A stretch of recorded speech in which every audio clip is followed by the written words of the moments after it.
po yung inaanak ko si... Anong name mo? Ano yung mo name? Kuya. Jetro. Yay!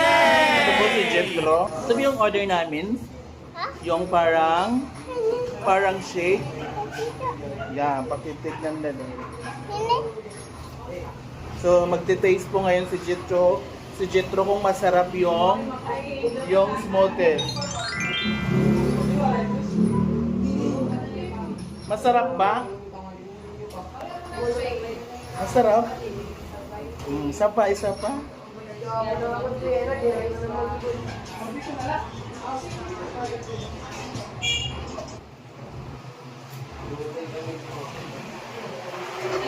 So we're waiting for the fries po namin.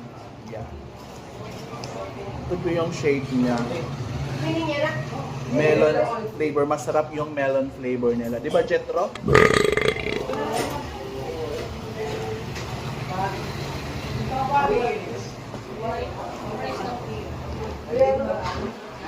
So, ayan po si Baby Jetro. Yung cute. Ay, straw. Sa sobrang sarap, ginawa ng Royal Float ang kanyang soft drinks. Yum, yum, yum. At uulit na naman siya tong batang to. Ayan. Nasarapan talaga siya sa smoothies.